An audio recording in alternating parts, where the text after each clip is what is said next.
Bonjour. J'ai décidé de vous conter les histoires au lieu de vous les écrire. Celle-ci n'est pas de moi. Celle-ci est tirée d'un ouvrage qui s'appelle Histoire magique de l'histoire de France, de Louis Pauwels et Guy Breton. Oui, je sais, certains vont sourire, mais...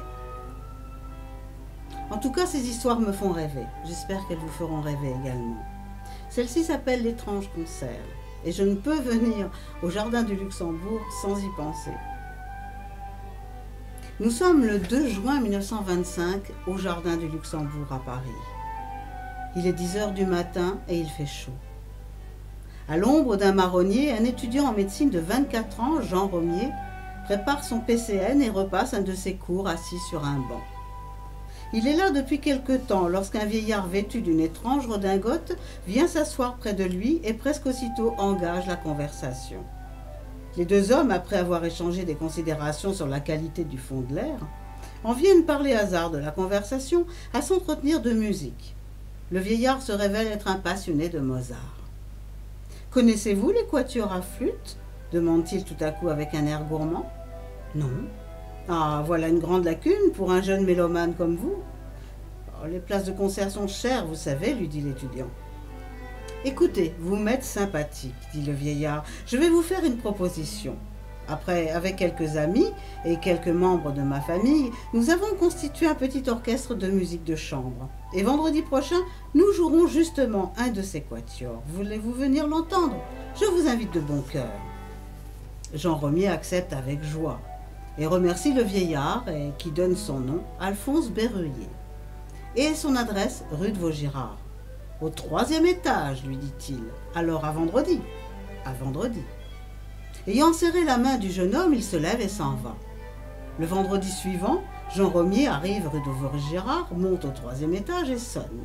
Le vieillard vient lui-même lui ouvrir la porte. « Ah, voici mon jeune ami, entrez donc. » Et il présente l'étudiant à toute la famille. Ma femme, mon frère, ma belle-sœur, et voici mon petit-fils André qui se prépare à entrer à l'école navale. Voici mon autre petit-fils Marcel qui fait son droit, et mon neveu qui va entrer dans les ordres. Tout le monde se montre souriant et chaleureux. Pourtant, l'étudiant éprouve une curieuse sensation.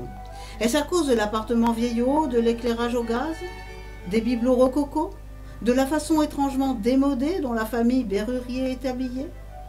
Il ne saurait le dire exactement, mais ces gens charmants lui semblent appartenir à une autre époque. Paris, pense-t-il, est décidément une ville bien prodigieuse et surtout insoupçonnable. Pendant que les musiciens accordent leurs instruments, M. Berruyer installe le jeune homme dans un fauteuil à tétière de dentelle. Puis le concert a lieu. Tous ces amateurs jouent admirablement, et Jean Romier se délecte en écoutant le fameux quatuor de Mozart.